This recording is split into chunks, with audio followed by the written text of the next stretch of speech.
básicos como clínicos. Y en este tema de actualización de hipersomnias cae fundamentalmente como anillo al dedo. Vamos a hacer un recuento un poco acerca de lo que es este tratamiento cognitivo-conductual y vamos a referirnos específicamente a una introducción a la narcolepsia y la intervención psicológica de la misma. Supongo que todos los que estamos acá somos somnólogos, sabemos qué es la narcolepsia, sabemos que es uno de los trastornos de hipersomnia de origen central y que es altamente discapacitante. En Latinoamérica tenemos el orgullo de que hay muchos grupos activos que se han organizado. Está el grupo de hipersomnias y narcolepsia de Argentina, en el caso de ustedes. Está el grupo de Narcolepsia Colombia, Narcolepsia Costa Rica y otra serie de asociaciones que se han venido desarrollando a partir del mismo interés de los pacientes por buscar mejorar su calidad de vida. Y es uno de los puntos que más, digamos, me impactó al momento de empezar a estudiar este abordaje que ha sido pionero y que hemos tenido la oportunidad de haber sido invitados a varios congresos internacionales a hablar sobre el tema. Bueno. ¿Me escuchan bien? Perfecto. Bueno, vamos entonces a hacer esta breve descripción de los criterios diagnósticos ICD-10 acerca de la narcolepsia. Vemos que el criterio A es el que el paciente haya tenido periodos de irresistible necesidad de dormir o lapsos de tiempo en el día en el que el sueño ocurre, últimamente durante los 3 meses. Casi siempre que nos enfrentamos a este síntoma, las personas tienden a confundir o a lipidar el asunto de la narcolepsia y es subdiagnosticado. Lo primero que se nos ocurre cuando un paciente tiene hipersomnia es que padezca de apnea obstructiva del sueño y está bien, es uno de los trastornos más prevalentes. La narcolepsia pasa a un segundo plano, pero cuando hacemos una medición exhaustiva, aquellos pacientes que tienen una somnolencia residual, o aquellos pacientes que su somnolencia no se cura con el CPAP y que a pesar de tener una buena adaptación presentan somnolencia, hay que hipotetizar otro tipo de causas de la somnolencia. Entonces, es acá donde la somnolencia en la narcolepsia tiene unas características muy distintivas y, digámoslo así, hay una diferenciación entre esa que ocurre por la fragmentación del sueño debido a los episodios de apnea del sueño. Y la principal característica de este tipo de somnolencia es que tras una siesta el paciente se siente recuperado, mientras que en el caso de la apnea del sueño no ocurre tanto esa recuperación, porque aún en esos episodios de siesta el paciente sigue presentando sueño fragmentado. Entonces, esa es una de las características definitorias. Y lo otro es que la somnolencia se puede, según Terry Young, en un artículo que publicara en la década de los 2000, hay una diferenciación clara entre lo que es somnolencia ante situaciones pasivas, que sería lo que esperaríamos de cualquier persona con somnolencia. ¿A qué me refiero con situaciones pasivas? Sentado viendo televisión, en un lugar público, o como pasajero en un carro, etcétera, que son situaciones que ya han sido contempladas en la escala de somnolencia de Edwards. Pero cuando ocurren en situaciones como estando de pie, conversando con alguien o comer, que son situaciones activas, esa somnolencia adquiere otras características y es allí donde de una u otra manera la somnolencia ya tiene otra característica que nos delimitaría a que hay otra etiología en su síntoma. Bueno, lo otro es que la presencia de ambas o algunas de las siguientes características. La cataplejía, que es la pérdida del tono muscular ante una emoción, y aquí vemos que una media de latencia de sueño menor a 8 minutos, con la presencia de otros más inicios de sueño REM, medios por el test de latencia múltiple, que es el gol estándar para la medición de la somnolencia, el nivel de concentración de hiproquetina en líquido cefalorraquídeo, que es otra de las características comparado con muestras, han sido ampliamente utilizadas, pero para nuestro continente y para Latinoamérica lo que más se ha utilizado es el test de latencia múltiple, porque en pocos laboratorios digamos, en centros de sueño podemos realizar realmente la medición de líquido cefalorraquídeo. Bueno, otra de las características de la ya conocida tetrada narcoléptica es precisamente las conductas automatizadas, también las parálisis de sueño y las alucinaciones hipnagógicas, que eso podríamos hablarlo a nivel diferencial en otras charlas. Las investigaciones o las intervenciones para la narcolepsia desde la psicología no han sido nuevas. Nos encontramos que desde el año 1957 los primeros abordajes de intervención psicológica para la narcolepsia era la psicoterapia. Luego, más adelante, surgirían las técnicas de saciación estimular, así como hemos escuchado que para la intervención del insomnio hay unas técnicas llamadas de control estimular. Una de las variaciones de la modificación del control estimular, de acuerdo a la psicología conductual, es la asociación del estímulo.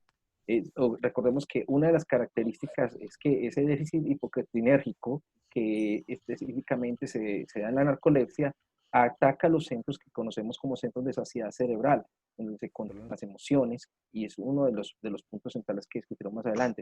Y precisamente por ese centro de asociación es que hablamos de específicamente esa técnica que es saciar el sueño de la noche, regularizar el sueño de la noche o proponer siestas programadas, que es otro de los puntos. Más adelante veremos cómo la hipnosis, como otro de los métodos de la psicología que se han utilizado, no ampliamente en la actualidad se retomaría en el año 2009, pero en la década de los 80 sí fue ampliamente utilizado para la intervención de la narcolepsia.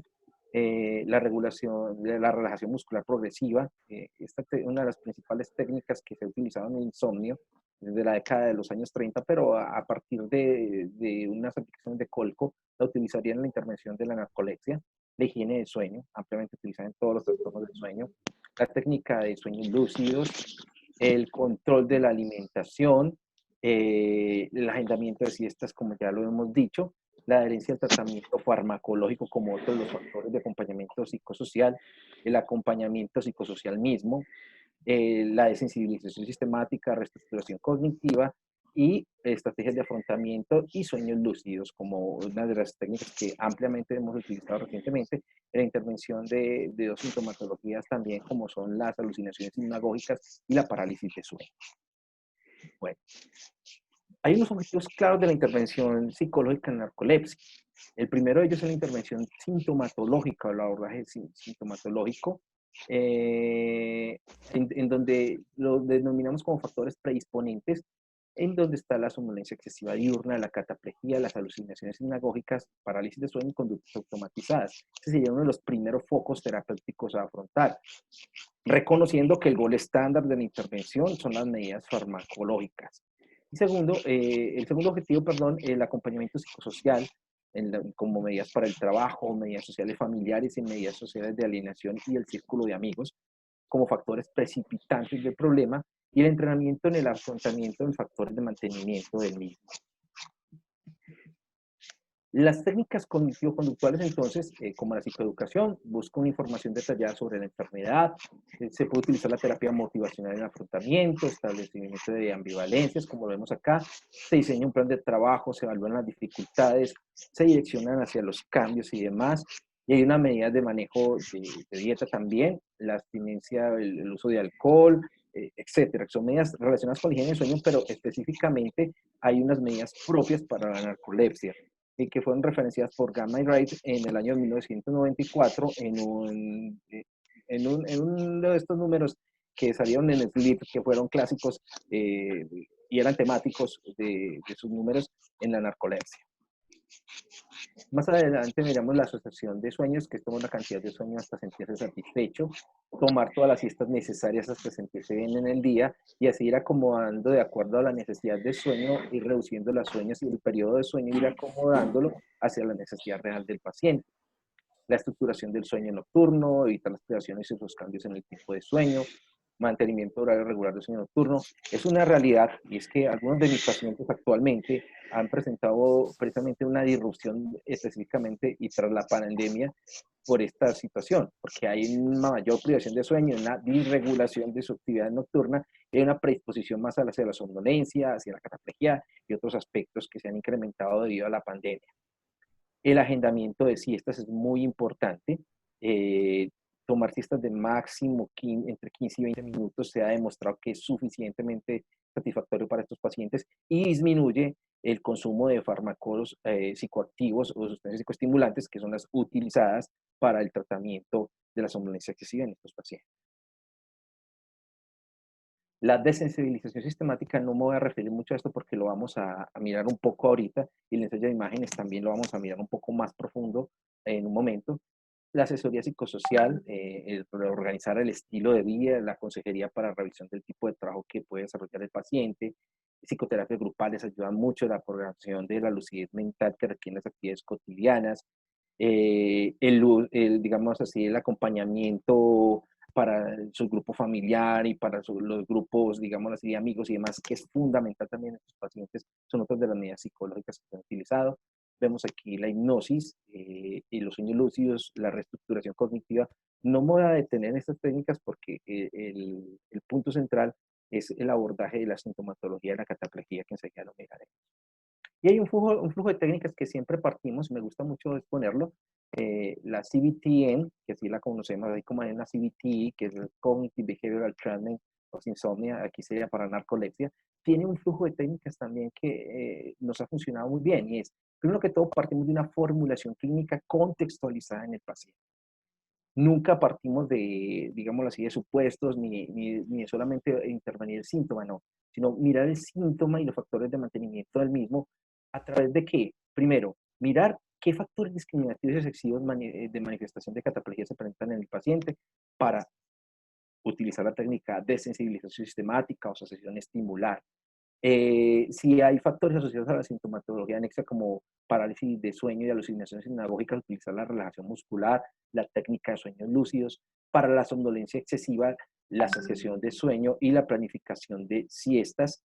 Y otros factores cognitivos que exacerban la sintomatología, como ideas irracionales, estrategias de afrontamiento para nuestros pacientes en general.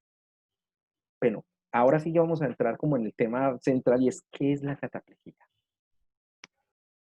La cataplejía, y fue uno de los síntomas que más me llamaba la atención de la narcolepsia porque es detonado por emociones. La cataplejía es la pérdida súbita, bilateral y asimétrica del tono muscular, casi siempre menor a 2 minutos.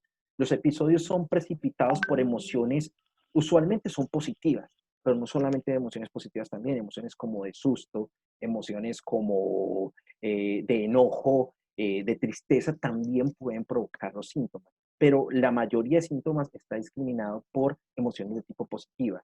La pérdida transitoria del tono muscular es un hallazgo clínico muy frecuente y las manifestaciones son diferentes en cada paciente. Esa pérdida, si bien es cierto, está relacionada y enseguida miraremos en la fisiopatología misma de la cataplejía, con el déficit hipocretinérgico, la diferenciación y la presencia de esta sintomatología en cada paciente hace que tenga unos componentes realmente a nivel personal que, que hace relevante mirarlo desde este punto de vista del comportamiento y de la psicología. Y fue lo que también, además de que sea detonado por las emociones, lo que más me llamó la atención. La frecuencia de los ataques varía desde 20 ataques al día hasta 5 ataques al día, semana, etc. Hay diferentes tests que han sido diseñados para el diagnóstico y el índice de severidad de la narcolepsia y de la cataplejía. Bueno, aquí miramos un clásico, no sé si lo podamos ver aquí, Arturo. Este es uno de los videos. Esperemos que, vamos a ver si aquí. Vemos cómo la paciente está jugando, le causa risa, inmediatamente sus músculos van perdiendo su tono muscular.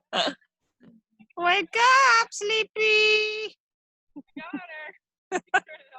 No, I'm still filming.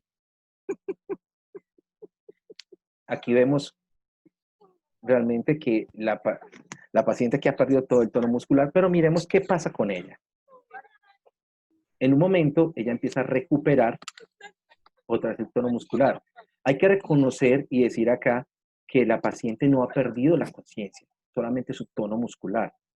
Entonces, puede escuchar todo lo que ocurre en su entorno y demás, lo que puede exacerbar el síntoma o puede realmente volver a generar un ataque. Miren que la paciente está recuperada.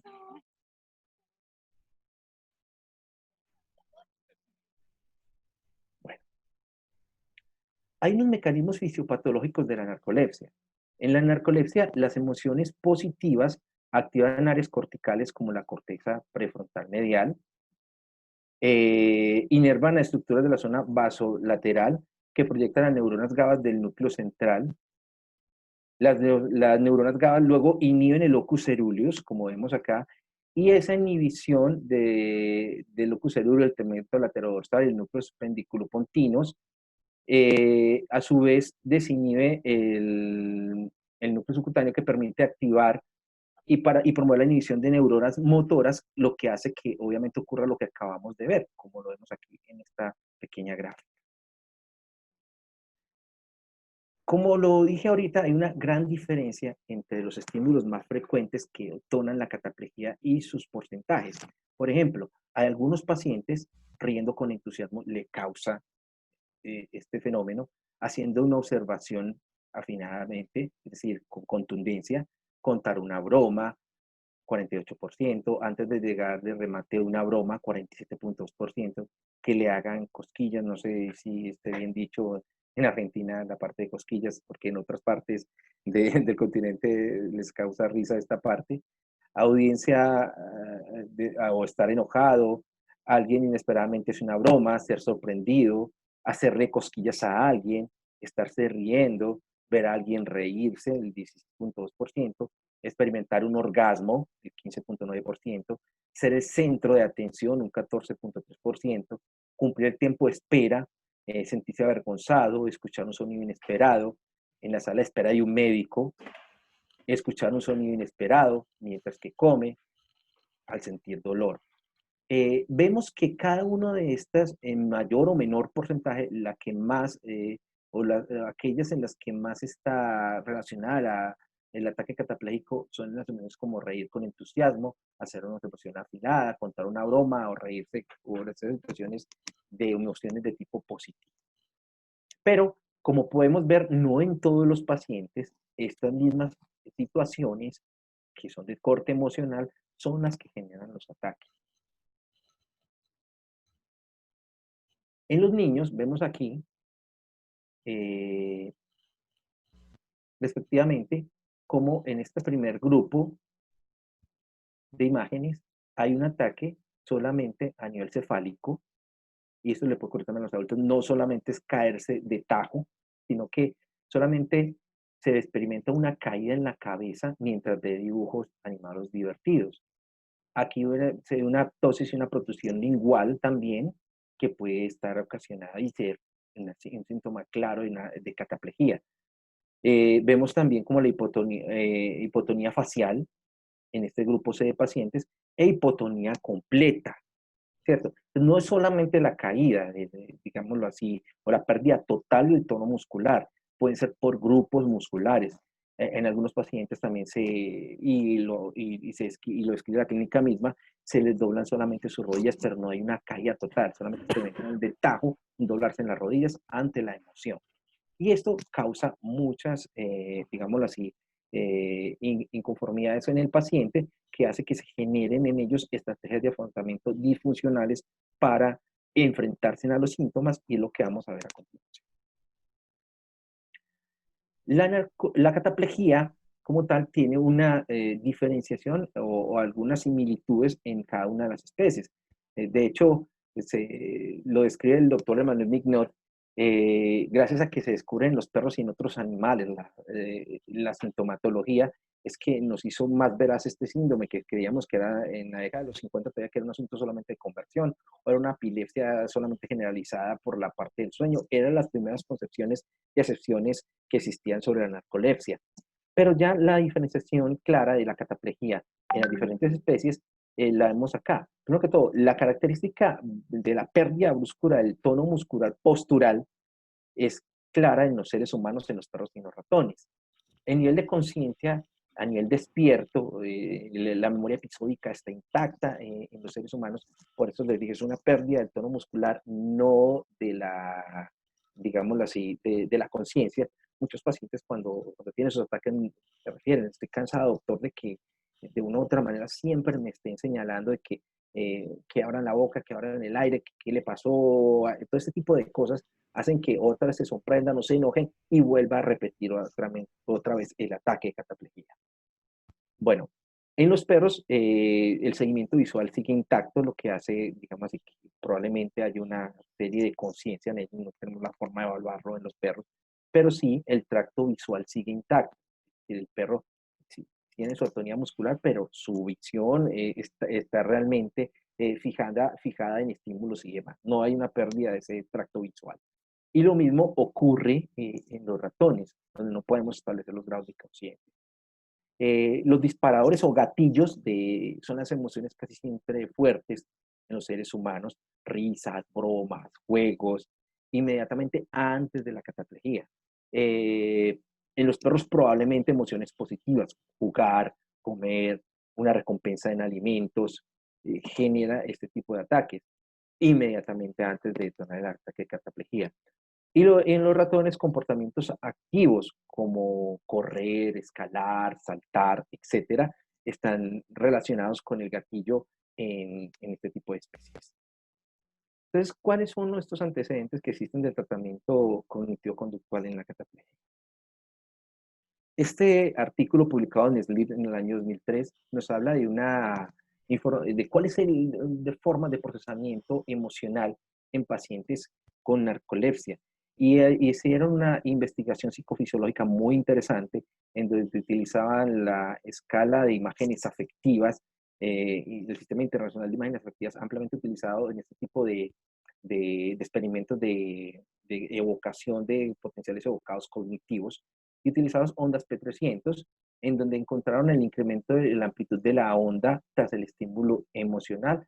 Lo mismo también que en este tipo de potencial de las ondas de SSR, que son las ondas de respuesta termogalvánica, están relacionadas con las emociones, y encontraron también ese incremento en la amplitud y en la latencia tras el estímulo emocional.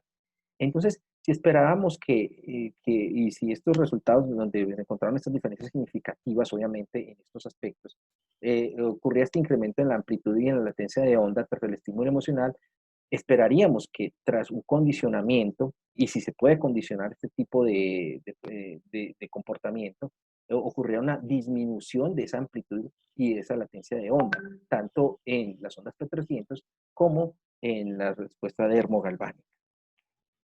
Pons y otros y sus colaboradores también hicieron un ejercicio de condicionamiento en donde encontraron con resonancia magnética funcional un incremento o activación bilateral de la ínsula y, digamos así, de la amígdala derecha tras un ejercicio de condicionamiento aversivo, y se descubrió que podría haber un pequeño cambio en torno a los estímulos que gatillaban la cataplejía en sí misma. Este ejercicio, junto con el anterior, nos llevó a plantearnos si es posible o no en pacientes con narcolepsia realizar una desensibilización, es decir, una aproximación sistemática, técnica que había sido ya ampliamente utilizada en trastornos como el pánico, que obviamente tiene un contenido fisiológico muy amplio, y así ha sido muy funcional, y en las fobias. Pero, ¿qué pasaría si utilizáramos esta técnica de aproximación sucesiva en pacientes con narcolepsia y cataplejía para modificar un poco o disminuir el impacto que pudiera tener este síntoma? Porque es discapacitante para el paciente no poderse reír, no poderse asistir situaciones sociales y demás por la presencia de este síntoma en ellos. Cuando empezamos a realizar esto con los pacientes, hicimos una medición, pensando en esa misma hipótesis que teníamos anteriormente, de ondas P300 y de respuesta termogalvánica, y encontramos que así habían diferencias significativas en la disminución de la amplitud de onda y la disminución de la latencia de las mismas tras la presencia y tras y después del entrenamiento que realizamos con ellos en cada uno de estos sucesos, encontrando así una evidencia clara de que es posible disminuir y afrontar el problema desde el mismo autocontrol del paciente. Entonces, ¿cómo se trata la cataplejía o qué fue lo que utilizamos? ¿Qué consiste? Básicamente, esta concepción es que la desensibilización sistemática, vemos acá, es la aproximación sucesiva del sujeto ante situaciones similares que producen una exacerbación desfasada de conductas emocionales, cognitivas o de motricidad. en este caso, se ajusta perfectamente esta técnica que había sido utilizada por la psicología en otras conductas para la narcolepsia, y específicamente para la cataplejía. ¿Y qué hacemos? Entonces, Tratamos de, perdón, de utilizar una técnica que ha sido muy utilizada en el tratamiento de los desórdenes de ansiedad, especialmente en las fobias, y en la aplicación de una jerarquía de estímulos y estresores a través de imágenes visuales que evocan la situación ansiosa y los exponemos a través de técnicas de imaginación en realidad virtual o en vivo ante la situación estresante. El paciente y el terapeuta diagraman un conjunto de situaciones típicas en las cuales el paciente teme específicamente que le va a detonar su problema y cómo lo vamos a trabajar en él. Y luego, mientras él mismo se encuentra en un estado profundo de relajación, se le guía para que vaya imaginando estas escenas temidas por él y, de acuerdo a la ansiedad o a la angustia que le provocan, ir disminuyendo claramente esa ansiedad o esa predisposición que ya ha sido condicionada prácticamente en él a través de su vivencia e ir disminuyendo ese impacto que va teniendo en él dicha situación para hacer que exista un cambio realmente en la parte de la cataplejía. Y aquí es donde encontramos ¿cuál? prácticamente que, primero que todo, nos pensamos en que habían tres componentes principales. Primero, la construcción de jerarquías de las situaciones que provocan la cataplejía. Segundo, hay que entrenar al paciente. Y tercero, el paciente va a visualizar cada una de las situaciones. Pero bueno, esto ocurre con los seres humanos, pero ocurrirá lo mismo con los animales. Para realizar esto, hicimos primero un ejercicio de condicionamiento en los perros. Para esto, utilizamos el test de elicitación de cataplejía de Stanford, que consiste en 12 piezas de comida. Ya vemos que en los perros prácticamente uno de los factores que más les genera o los activa la parte de la pérdida del tono muscular, como vemos acá, es la comida. Entonces, se colocan en un semicírculo, prácticamente las 12 piezas, 1 centímetro cada una, 30 en total, y el perro va a acceder a cada una de ellas, le provocaba lentamente la pérdida del tono muscular. En un segundo momento, el mismo perro, después de haber sido expuesto básicamente a esta rutina del test de licitación de cataplejía, se jerarquizó, se buscó un estímulo que fuera relevante para él y distintivo, obviamente, a este hecho de alimentarse. Y era precisamente el sonido de un silbato, como lo vemos acá, es un estímulo incondicionado. Basándonos en aquel antecedente que tenemos de Pons, donde hizo un condicionamiento aversivo, aquí lo hicimos con el perrito. Que prácticamente uno de los modos de condicionamiento es precisamente la desensibilización.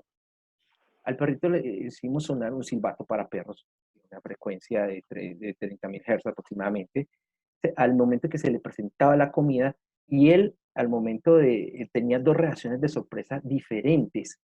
Entonces, cuando le presentábamos el estímulo y le presentamos otro estímulo diferente, había un choque a nivel estimular, lo que no sabía prácticamente a nivel cerebral cómo procesar estos dos tipos de información que se estaban presentando al mismo tiempo. Entonces, aquí la respuesta de cataplejía iba disminuyendo lentamente. Ya el perro no, en tercer intento, ya no experimentaba casi como vemos acá una atonía generalizada como lo hacía antes, de empezar a sonar el silbato.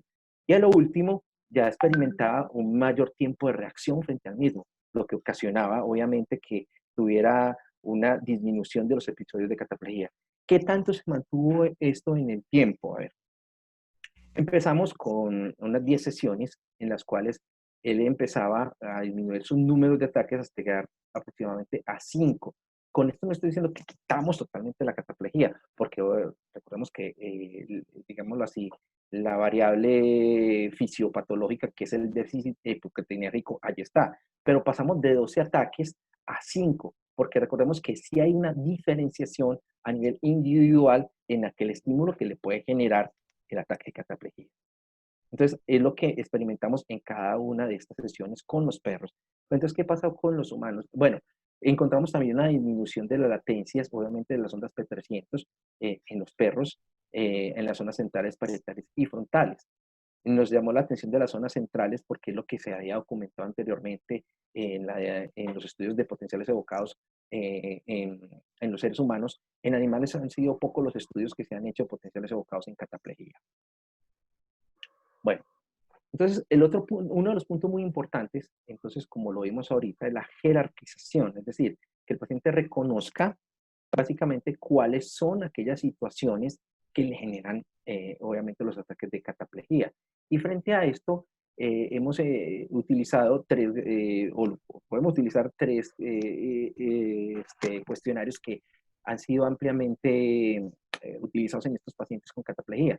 El más antiguo es el cuestionario de Laban de 1999, el de cataplejía de Stanford, que son, aquí vemos cada una de las situaciones que pueden generar narcolepsia cuando ríe, cuando está enojado, cuando le excitan, cuando está sorprendido. Entonces el paciente califica cuáles son de este tipo de emociones o situaciones, cuáles son los que más le están generando a él, obviamente, su problema. Y los va a ponderar entre 1 a 10, los va a caracterizar. Puedo utilizar también el de cuestionario de características clínicas de la narcolepsia de Owen de 2011 o de Moore, o en el cuestionario de activación emocional de cataplejía de Moore del 2007, que es un poco más corto. Cualquiera de estos tres los pueden utilizar. El que más utilizo yo es el de cataplejía de Stanford. Y frente a eso, nosotros lo podemos calificar con una escala visual análoga o de rostros en el caso de los niños, si son leves los episodios o severos los episodios que le causan cada una de estas situaciones.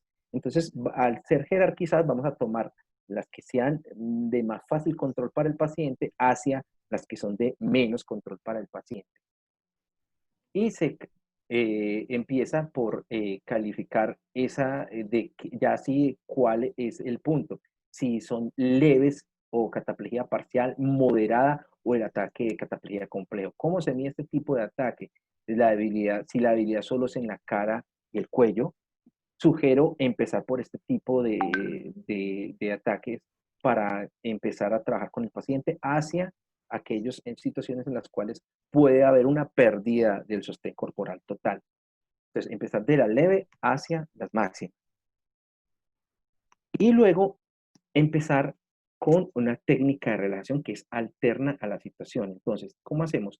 Luego de haber jerarquizado las situaciones que le generan cataplejía al paciente, enseñamos esta técnica de relajación que la va a practicar él para el momento en el cual estemos evocando esas situaciones, que ahí es donde viene ya la exposición, que empezaríamos por el control estimular, desarrollaríamos esta técnica en donde la clásica de Jacobson de los años 30 tiene tres fases. La primera es una posición inicial de cerrar los ojos, sentarse en un lugar cómodo, obviamente, tratar de relajar el cuerpo lo mayor posible, respirar de manera lenta y diafragmática, empezar a hacer tensión y distensión por grupos musculares, empezar por los músculos o la relación de brazos, luego pasar hacia lo que es la parte de tórax, hacia la cabeza y por último los grupos de los músculos inferiores. Luego realizar actividades de repaso de las técnicas de relajación y por último la relajación mental, que sentirse agradable o desagradable ante una situación. Luego eso vamos a la exposición, en donde en primer lugar, luego de realizar la jerarquización y enseñarle al paciente a relajarse, empezamos a imaginarnos o a tener con el paciente una serie, digamos así, de guiones en los cuales se va a enfrentar a la situación que le genera ese problema. Y lo vamos a hacer de manera imaginativa. Entonces le pedimos al paciente que cierre los ojos y que trate de situarse en aquella característica de una situación en donde esté generando su problema. Por decir algo, estás en una fiesta, empiezan a contar bromas, ¿qué sientes? Siempre es muy importante qué sientes en ese momento. El paciente si está tenso, no está tenso, qué podría pasar en ese momento. Y desde allí empezar a practicar la relajación, ir avanzando lentamente hasta llegar al punto de contar un chiste en una situación. Puedes utilizar de contarle chistes directamente y contar desde chistes suaves a chistes más fuertes. Él mismo va a jerarquizar qué es lo que menos le genera y más le genera la situación e ir ante cada una de estas exposiciones a que él vaya relajándose utilizando la relajación como estímulo secundario. Y poco a poco él va a ir perdiendo ese grado de activación que le genera la situación que está generando el ataque o el gatillo o el target de la cataplejía. Entonces, todas las escenas deben de incluir entonces la descripción conceptual del contexto, qué escena se va incluyendo, cómo está jerarquizada también la escena, desde menos hasta más, para que el paciente la vaya afrontando. Pero no solamente pasa, entonces aquí vamos a mirar que es muy importante que el paciente, evaluar estas características del paciente. Primero que todo, si el paciente es capaz de relajarse solo. Si es capaz de relajarse solo, el paciente está relajado, se presenta la escena en la imaginación. Si no, es necesario inducir el estado de relajación. El sujeto visualiza la figura o el contexto de 5 a 7 segundos. Mirar si el paciente informa o no síntomas de cataplejía. Si no, se relaja durante 7 segundos más, se presenta la nueva escena, recordemos que ha sido gradualmente identificada. El sujeto muestra, si muestra síntomas de cataplejía, se espera que pase el episodio. Recordemos que el episodio no dura más de 2 a 3 minutos y se vuelve a inducir la relajación. Y se va, obviamente, a una escena anterior o a una intercalada entre anterior y superior que no le generen tanto problema al paciente hasta ir haciéndolo paso a paso. Bueno, el paciente sigue visualizando durante 10 o 14 segundos y nos informa si da muestras de cataplejía o no. Entonces la escena está desensibilizada. Si sigue así, se interrumpe la secuencia y se evalúan las dificultades, se vuelve a categorizar las escenas, se vuelve a categorizar el contexto y se empieza nuevamente el proceso. Este proceso puede durar alrededor entre 1 a 5 sesiones, 6 sesiones que prácticamente las hacemos con el paciente cada 8 días en general. Bueno, la reestructuración cognitiva acompaña este proceso. ¿Por qué es importante aquí la reestructuración cognitiva? Porque el paciente, recordemos que ha tenido una diferenciación de esas imágenes y de esos contextos que le ha generado la cataplejía y se ha hecho ideas irracionales y contextualización irracional de los momentos en los cuales está generando este problema. Entonces, la reestructuración cognitiva es una técnica que nos va a servir muchísimo para interpretar y valorar estas situaciones que el paciente ha ido adquiriendo de esquematización y de afrontamiento frente al problema. Aquí los pasos de la reestructuración cognitiva es que se identifican las cogniciones que son disfuncionales, aquellas ideas que el paciente se ha ido haciendo frente a las situaciones que le generan cataplejía, se cuestionan esas cogniciones desadaptativas.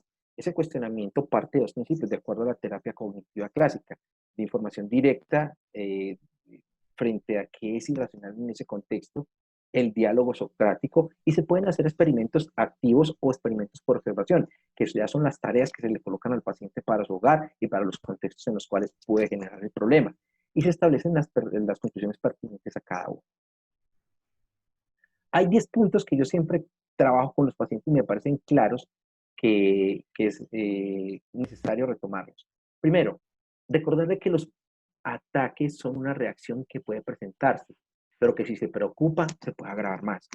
Muchas veces los pacientes no les preocupa tanto el hecho de que pierda el tono muscular, sino que una vez pasa esto, le da pena la situación que está generando alrededor o el contexto social en el que está y otras vuelve a presentar el ataque.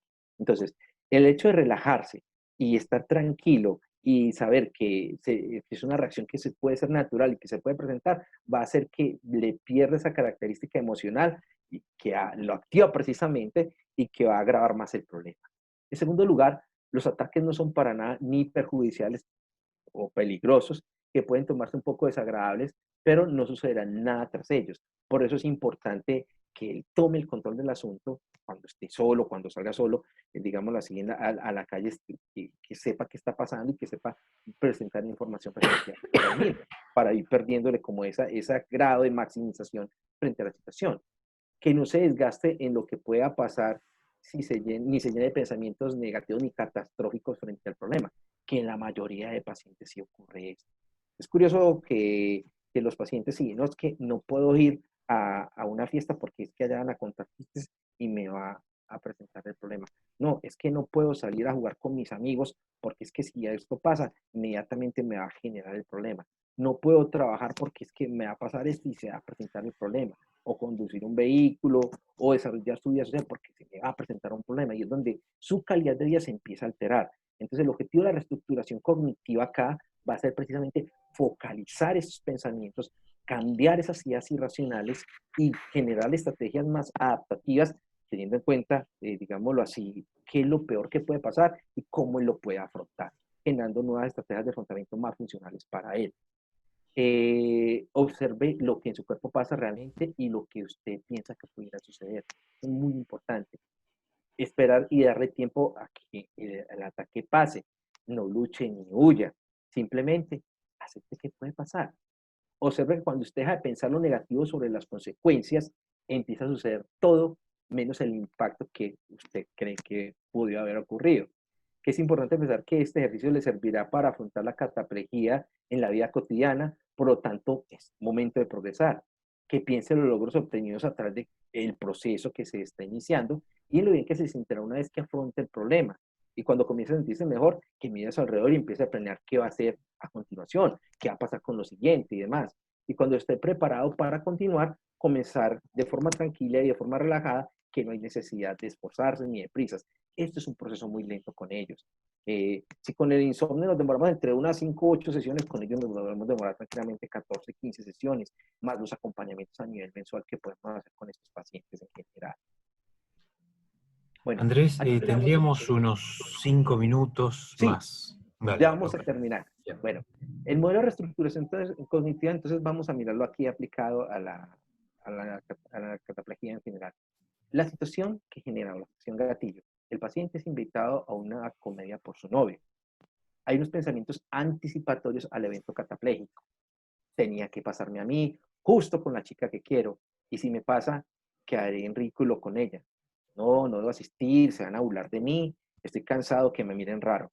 Ojo, el monitoreo que él hace frente a este tipo de creencias lleva un afrontamiento cognitivo que hace que se focalice en esto y que esa focalización en las conductas gatillo detonen el problema aún más severo y que la percepción errónea de esas situaciones que genera, obviamente, sea peor.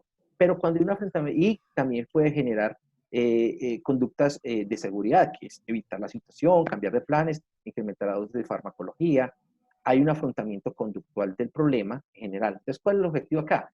Cambiar este tipo de pensamientos y buscar pensamientos más adaptativos para que este monitoreo disminuya, el afrontamiento cognitivo esté basado en conductas más realistas, basados en esos 10 principios que vimos anteriormente, y que genere conductas más adaptativas de afrontamiento conductual. Entonces, el objetivo de la reestructuración cognitiva va a ser generar un afrontamiento cognitivo y conductual más adaptativo frente a este tipo de problemas. En conclusión, la TCCN es una buena herramienta que ayuda a los pacientes con narcolepsia a mejorar su calidad de vida indiscutiblemente. El terapeuta debe ser un psicólogo entrenado en medicina comportamental del sueño. Faltan estudios multifrénicos para mayores resultados. Tenemos allá algunos que hemos hecho, pero no nos podemos quedar solamente con lo que hemos hecho aquí en Colombia y en Costa Rica con algunos pacientes, sino a través de estas redes que hemos estado haciendo, hemos estado ampliando los servicios. Sabemos que la narcolepsia es un trastorno un poco menos prevalente como otros que sí son de mayor prevalencia en cuanto a medicina del sueño. Bueno, eso era todo, Arturo. Mira que no nos demoramos mucho más. Quiero Bueno, invitarlos al Congreso de la Federación Latinoamericana de Sociedades de Sueño. Hasta este viernes 31 de julio tenemos la admisión de trabajos para presentaciones orales y de póster. Los esperamos que Argentina, como siempre nos han acompañado en los diferentes congresos que hemos realizado en la FLAS, acudan también a este nuestro magno evento. Este año va a ser virtual debido a nuestra pandemia y a todo lo que está pasando, pero que no perdamos esta oportunidad de compartir, como lo estamos haciendo por acá, en torno a toda esta parte de la medicina del sueño. Con Arturo y en la página ya de la Asociación Argentina de Medicina del Sueño, creo que ya está la información, ¿cierto, Arturo? sí, Para que sí. ustedes accedan a los links y puedan inscribir sus trabajos. Queremos que sea un congreso en el cual está muy económico realmente y que podamos todos compartir y estar allí. Bueno, este es nuestro grupo de trabajo en el Centro de Neurología aquí en mi ciudad, en Medellín. El doctor Andrés Fernando Franco, la doctora Patricia, la doctora Andrea, la doctora Natalia Colorado, la doctora Francia y mi persona, que hemos realizado todo este tipo de cosas. Bueno, un saludo para todos y muchas gracias. Bueno, muchas gracias, Andrés, en honor al tiempo vamos a pasar las preguntas, si te parece, al final de la charla de la doctora Mazzola. Claro que sí. Y como verás, en esta sesión de Zoom no son necesarios los hackers. Con No, en nosotros, esta sí conmigo no fue. alcanzó. Así que, Sí, bueno, vamos a dar comienzo a la charla de María Elena. La doctora Mazzola es una claro que sí. referente en la pediatría y la medicina del sueño, así que la voy a invitar a que comparta la pantalla con nosotros y que, bueno, ya solucionado el inconveniente, tengamos el placer de escuchar la charla de María Elena. A ver. Simplemente tendrías que compartir. Ok. Bien. Y ahora compartir pantalla. Ujú. Es mi primera vez, se nota. Ah, bueno. No, mira, no, pero en la parte de abajo tenés que tener un botoncito, o si no arriba, igual en la mitad. En Un la botón mitad. verde. Ah, sí. Eso es. Ok.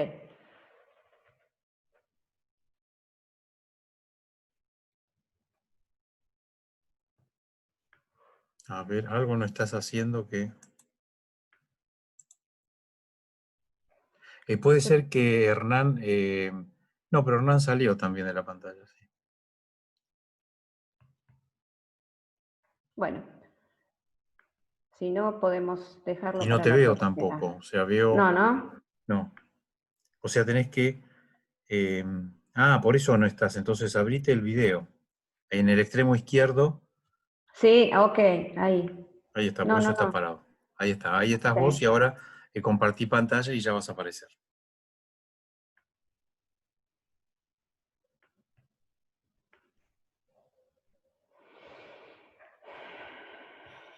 ¿Abajo? Sí.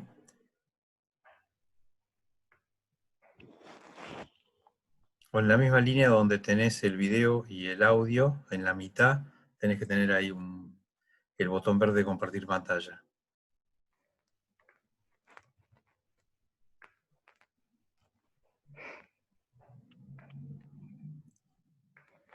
Bueno, si no sabés qué, lo dejamos para la próxima.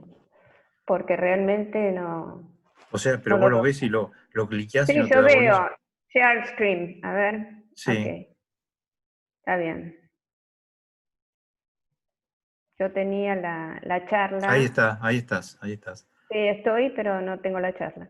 ¿Dónde No, y estará? ahora tenés que buscar tenés que tener otras pantallas ahí. La pantalla del PowerPoint, ¿la ves ahí? A ver. Ah, ok, No, no. abrí tu charla, ahí está. Buscar ahí, clique a docencia y ahí está, y ahí estamos. Ok. Bien. No, hemos tenido unos Bien. inconvenientes con esto, que no podías entrar, no sé qué diablo pasaba. Bueno, y Bueno, y ahora ahora agrandala. como... No, y ahora lo Ujú. pones en presentación ahí Listo. abajo, y ahí estás. Y ahí está perfecto. Bueno, mil disculpas, pertenezco a otra generación, así que mil disculpas. La No, idea por es favor. una cosa muy, muy corta, por eso les dije que lo hacíamos a continuación, sobre ciertas situaciones en las cuales uno se enfrenta cuando tiene enfrente a un paciente pediátrico con hipersomnia.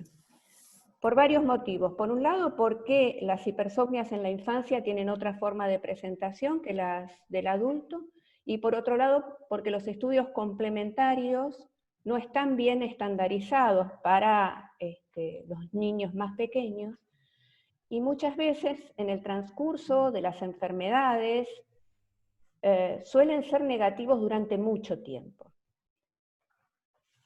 No tenemos que dejar de todos modos de mencionar que la principal causa de hipersomnia es la restricción de sueño en la infancia, causada por múltiples razones, por malas asociaciones de sueño, por higiene inadecuada, en estos momentos por los estímulos excesivos con las pantallas.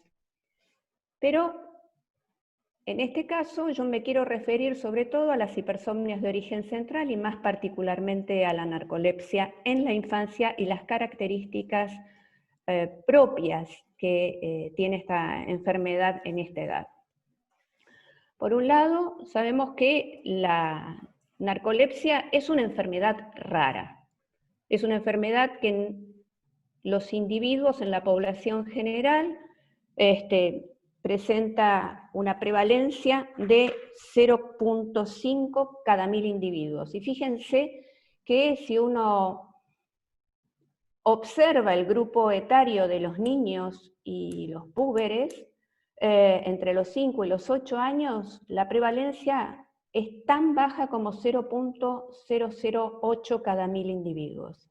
Habitualmente saben que la edad de aparición es entre los 10 y los 20 años, pero tiene una demora diagnóstica muy importante, entre 5 y 15 años, y justamente toma el periodo escolar, por lo cual es un chico que con una enfermedad rara que altera su grado de vigilancia y que arrastra sin diagnóstico durante muchos años. Así que es de mucha trascendencia hacer un diagnóstico precoz. Sabemos entonces que la mayoría de los pacientes debutan con su sintomatología entre los 10 y los 20 años, pero hay un pequeño grupo, un 5%, que debuta antes de los 5 años, y un 10% que lo único que presenta en sus comienzos es cataplejía, como única sintomatología. ¿Qué características clínicas tiene la narcolepsia tipo 1 en los niños? Un review reciente va del 2018 de Platzi y de Owens, lo que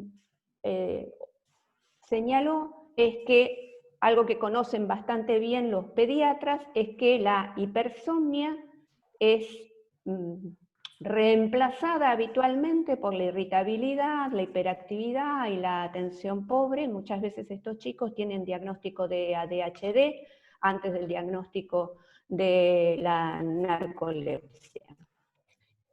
Usualmente la cataplexia, como dijo previamente Marín, se presenta con unas fases particulares debidas a que esta cataplejía puede ser parcial y expresarse solamente en la cara o en el cuello o solamente en el tronco y asociarse a movimientos que son movimientos de diversos tipos, pero son movimientos no anormales, digamos. No anormales, no, son movimientos anormales. Lo otro que es bastante característico de la enfermedad en la población pediátrica es la rápida ganancia de peso, sobre todo en el primer año de la enfermedad, que se puede asociar a pubertad precoz. Ya vamos a hablar de esto más adelante.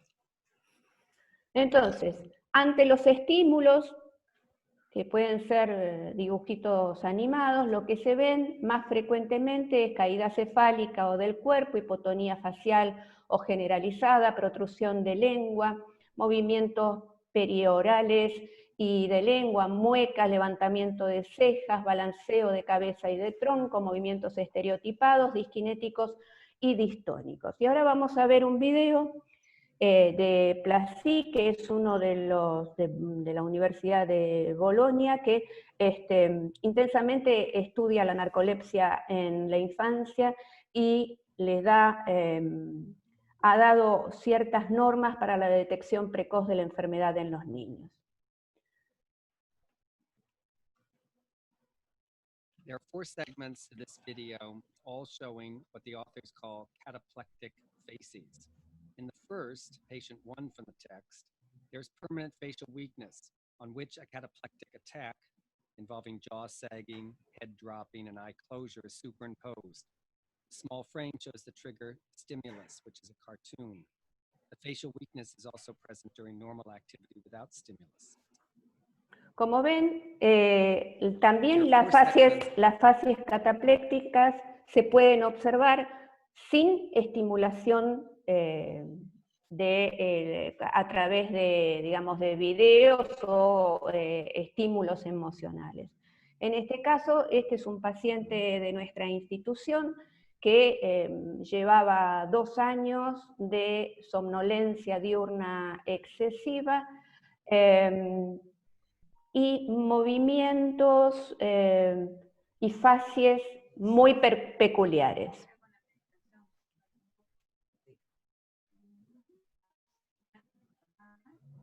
Observen ahí cómo hace un movimiento distónico de cuello. Ok. Bueno. En este caso, este video seguramente yo lo he presentado en múltiples oportunidades, es una niña con fenómenos de cataplexia ante también el estímulo de la hermana,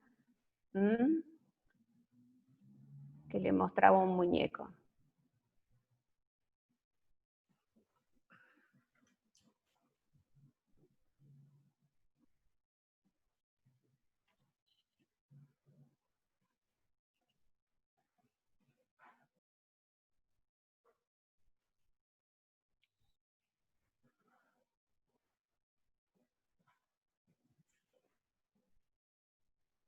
Bien, seguimos adelante.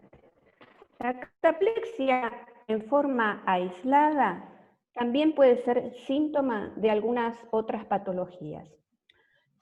La mayor parte de estas patologías tienen un origen genético.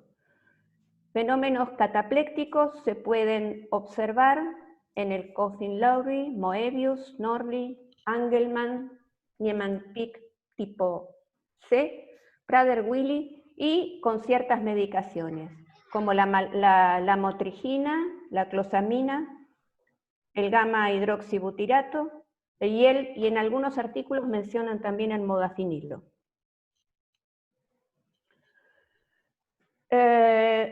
Estudios que se hicieron sobre niños y adolescentes obesos, un grupo de ellos narcolépticos y otro grupo no narcoléptico, lo que constató fue que la pubertad precoz era mucho más frecuente en los pacientes narcolépticos asociada a su obesidad. Sabemos que la obesidad muchas veces se correlaciona con pubertad precoz. En los niños no narcolépticos, la pubertad precoz aparecía prácticamente en el 1.9% de los pacientes y era 10 veces superior en los pacientes narcolépticos. Parecería ser que las hipocretinas estimulan a los factores liberadores de gonadotrofinas y que la ausencia o la disminución de hipocretinas adelantaría el reloj puberal. Esto se vio en las ratas. Nos pasa también que los estudios complementarios, como les digo, no están estandarizados en los chicos más chiquitos. Habitualmente entre los 8 y los 5 años por debajo no hay estudios estandarizados. Entonces hay una serie de trabajos que han entendido si se podía llegar a hacer diagnóstico de la enfermedad valiéndose de otros eventos que ocurren sobre todo en el sueño nocturno y estandarizar por otro lado el test múltiple de latencias de sueño. Entonces, como sabemos, el diagnóstico de las hipersomnias se realiza a través de las polisomnografías nocturnas, donde un signo biológico, un marcador biológico, es la latencia de REM acortada, menos de 15 minutos. Luego está el test múltiple de latencias de sueño. El dosaje de hipocretinas en líquido cefalorraquídeo, que como sabemos tiene una función más que nada académica o de investigación, porque los bajos niveles de hipocretina en líquido cefalorraquídeo se hallan en un montón de enfermedades, pero nunca están tan bajos como en la narcolepsia tipo 1, menos en la narcolepsia tipo 2. Y la tipificación del HLA, que sabemos que es en 98% de la población caucásica positivo, en 50% de la narcolepsia tipo 2 y en la población general del 30%, por lo tanto no es específica.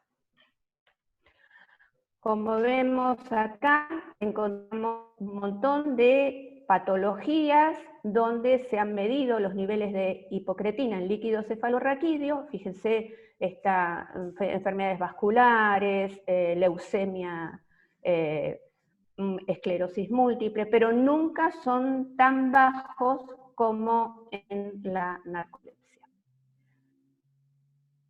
Una de los síntomas frecuentes en la narcolepsia es el trastorno de la conducta REM, como ya lo dijo Cecilia en la charla anterior.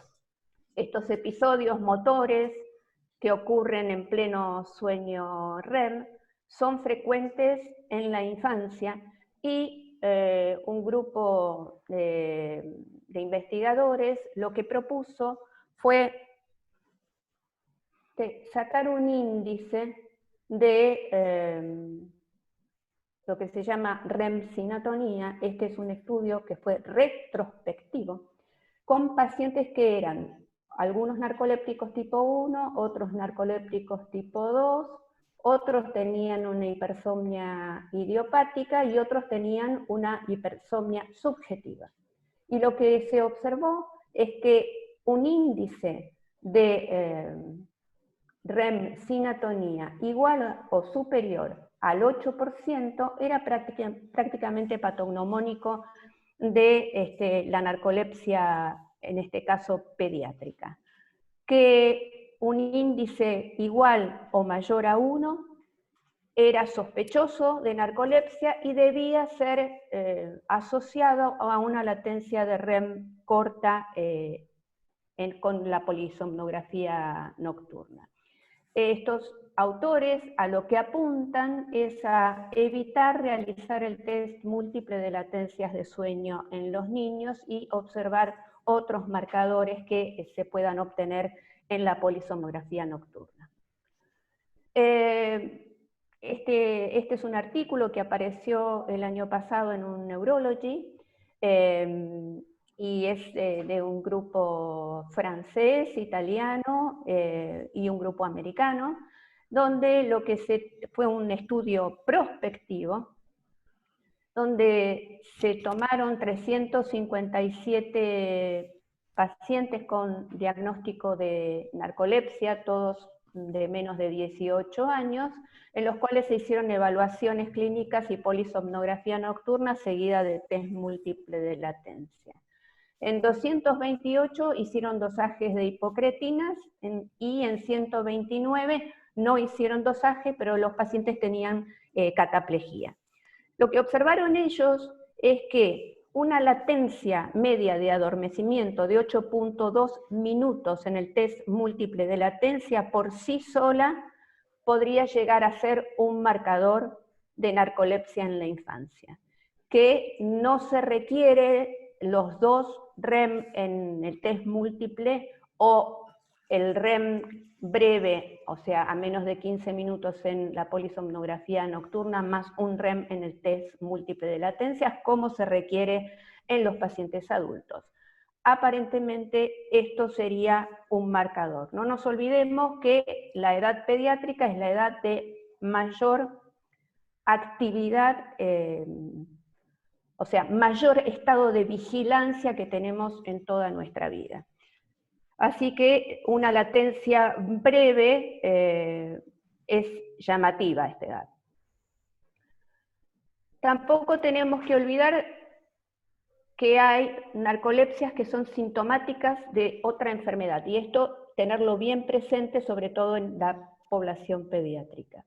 Que los síntomas aparecen en forma temporaria y están asociadas a un proceso en general neurológico subyacente. La narcolepsia en este caso es el síntoma de otra enfermedad, que esas enfermedades pueden ser tumorales, vasculares, infecciosas, etc.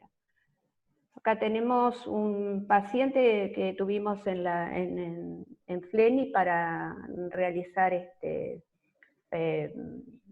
digamos, en su internación, que era secuelar de un ACV talámico izquierdo, y que a los 4 meses, después de haber sido evacuada esa hemorragia, el paciente, estando en rehabilitación, comenzó con episodios que nos pidieron que hiciéramos diagnóstico diferencial de crisis atónicas. Y cuando estudiamos a esta paciente, lo que observamos fue que esos episodios,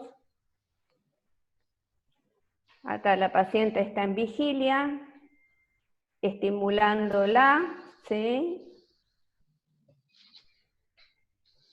Y cuando la paciente empieza a perder el tono muscular, escuchamos que ronca y aparece sueño REM, de manera con un electroencefalograma totalmente normal. De manera que aquí hicimos diagnóstico de narcolepsia sintomática por otra enfermedad de base, como fue la secuela del ACV.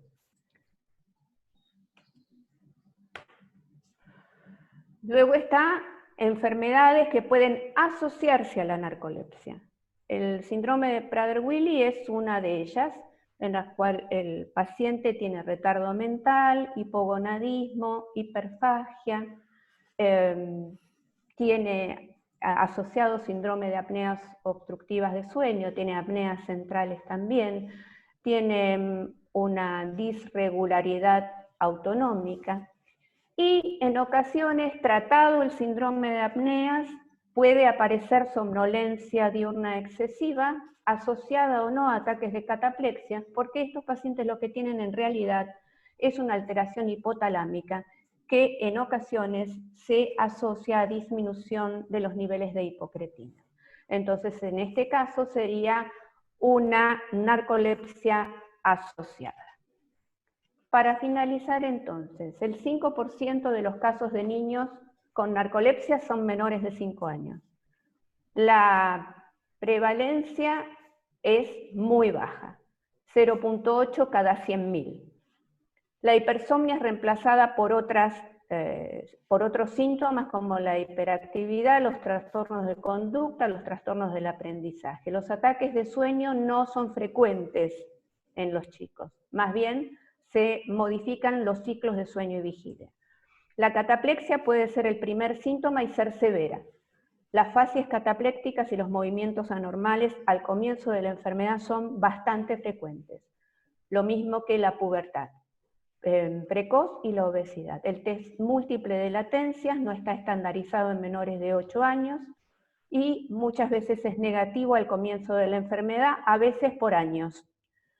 La narcolepsia puede ser secundaria o asociarse a otra enfermedad de base. Y yo me pregunto, ¿servirá el índice de REM sin atonía para hacer diagnóstico en estos chicos y evitar hacer el test múltiple de latencias de sueño?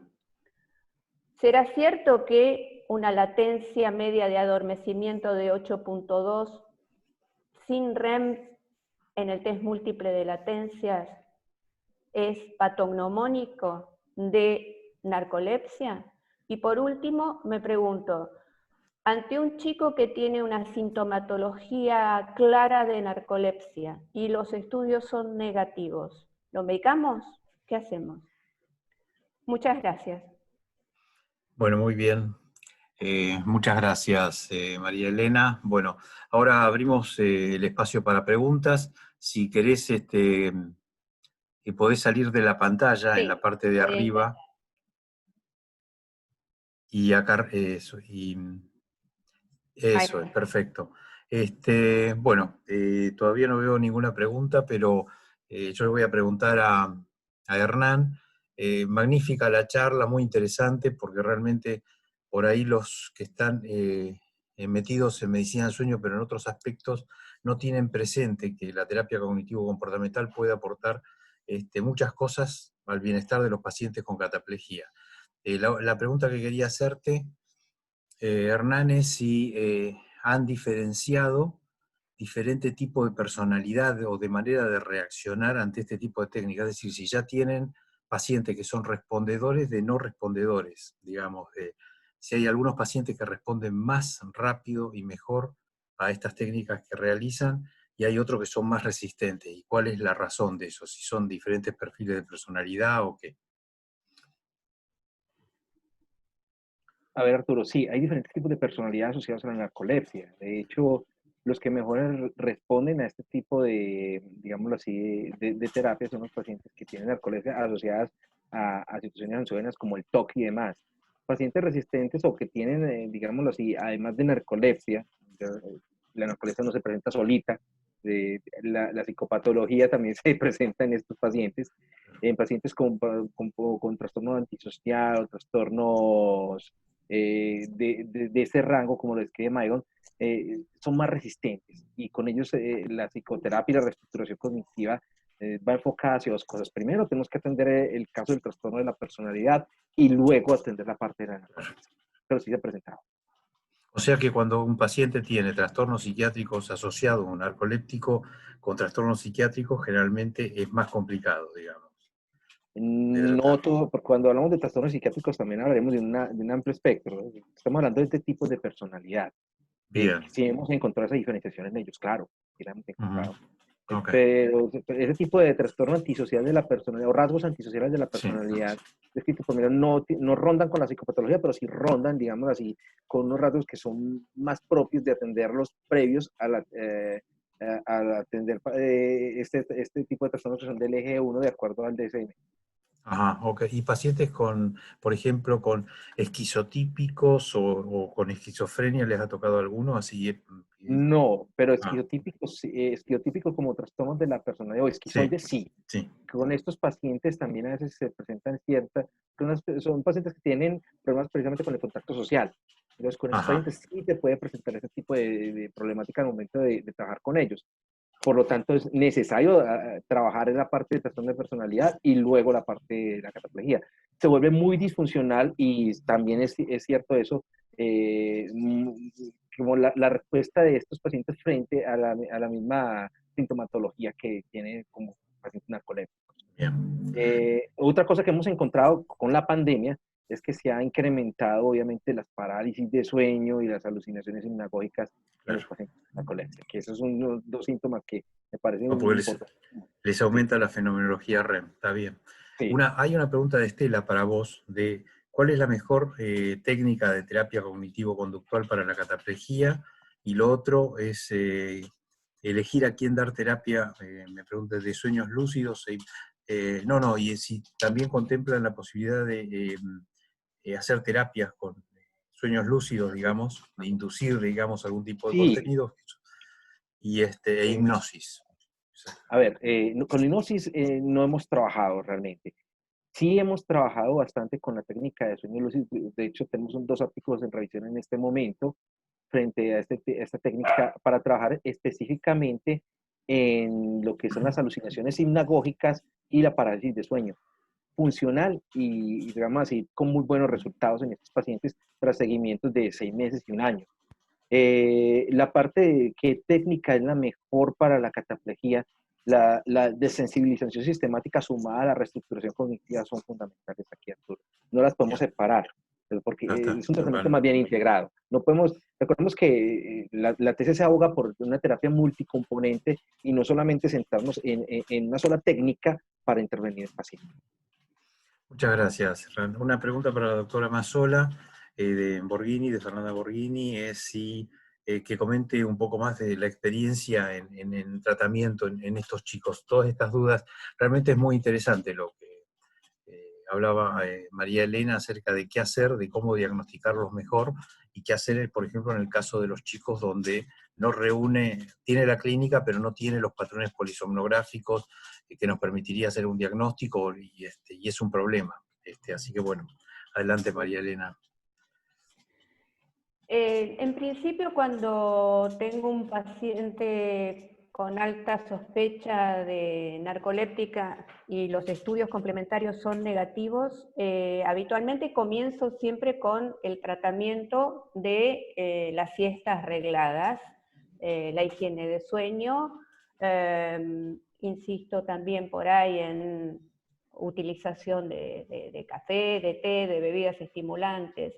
Eso durante aproximadamente un mes. Si yo veo que el paciente no responde y que empieza a tener dificultades en el colegio, o los ataques de cataplexia son lo que más molesta al chico, que habitualmente, como tiene muchos estímulos emocionales durante todo el día, eso es en general la queja más frecuente en los chicos. Entonces sí inicio tratamiento medicamentoso. Para la hipersomnia, comúnmente, yo personalmente utilizo armodafinilo. ¿Por qué? Porque se lo puede dar la mamá a la mañana y le sirve para toda la jornada. Si no responde al armodafinilo, incrementando la dosis, entonces puede utilizar de rescate modafinilo cerca de el comienzo de la tarde, tipo 3 de la tarde. Para los ataques de cataplejía, lamentablemente la utilización de los inhibidores de la recaptación de serotonina no son tan efectivos. Y lo que sí son efectivos son los IMAO. Este tipo de medicación suelo dársela por la noche a los chicos. También en dosis increyendo, hasta encontrar la mínima dosis con la cual puedan manejarse. Y lo que ocurre en general es que empiezan como en forma espontánea a hacer tratamiento cognitivo-conductual, porque ellos mismos se dan cuenta de cuáles son las situaciones que le desencadenan los fenómenos cataplécticos. Bueno, esto asociado, por ejemplo, también a toda la bibliografía que uno le da a la escuela, ¿no? Porque tiene que tener un apoyo importante en la escuela. No sé, Fernanda, si te contesté lo que vos querías, o tenés alguna otra duda. Bueno, muy bien. Muchas gracias. No sé si hay más preguntas. Por ahí si a alguien se le ocurre algo más. Yo lo que, bueno, voy a recordar nuevamente lo del anuncio de Hernán, o sea, el Congreso de la FLAS. Todo aquel que pueda participar, bienvenido, porque la idea es que la FLAS reúna, digamos, la mayor cantidad de gente de América Latina y que participe realmente presentando trabajos, etcétera, etcétera. Así que me parece importante el apoyo. Y por otro lado, voy a anunciar las actividades del próximo mes, si puedo, si lo tengo a mano, sí. Que viene a ser, o sea, el próximo mes, en las videoconferencias nuestras del mes de agosto, tenemos 2 charlas, así como en el día de hoy, para el 18 de agosto, una que va a llevar adelante la antropóloga Noelia Enriz sobre impacto de la pandemia en entornos de diversidad en desigualdad, y el doctor Pérez Chada sobre alteración del sueño en poblaciones vulnerables. Y en la segunda videoconferencia del mes, el doctor Boccio hablará de novedades en otorrinolaringología y apneas del sueño. Es decir, que esas van a ser las próximas actividades del mes. Así que bueno, no sé si apareció alguna pregunta más. No hay más preguntas. Yo creo que estoy de acuerdo también con lo que decía María Elena acerca de que el tratamiento debe ser clínico y según como uno vea al chico. Y lo que pasa es que por mucho tiempo uno tenía de ese gol estándar, se nos fue medio desdibujando, digamos. Entonces, desde las atencias múltiples y todo eso. Y a la vez me parece importante que Hernán haya presentado este tipo de enfoques que nosotros, el grupo, digamos, de psicólogos todavía en medicina del sueño en Argentina es un poco, digamos, incipiente, pero está Belán, hay varias personas que pueden llevar adelante este tipo de enfoques terapéuticos, así que me parece que comienza como una nueva etapa en eso para nosotros también, para meterle con todo para adelante con eso. Bueno, si no hay más preguntas, entonces nos despedimos. Disculpen los accidentes que tenía hablando con María Elena tratando de resolver el problema, pero bueno, lo otro fue terrible, lo de la FLAS es increíble. No, fue horrible, absurdo, de verdad. Pero bueno. Bueno. Y más que teníamos invitados internacionales. Porque es claro. Bueno, acá también vos sos un invitado internacional que teníamos hoy. Pero bueno, ya vamos a ir puliendo defectos. Bueno, muchas gracias a todos por participar. Gracias Buenas a todos. noches. Muchas Adiós. gracias, Muchas Hernán, de gracias. vuelta. Doctora Mazola, muchas gracias. Igualmente, Chau, chau. gracias. Chao, un abrazo a todos. Chao, chao.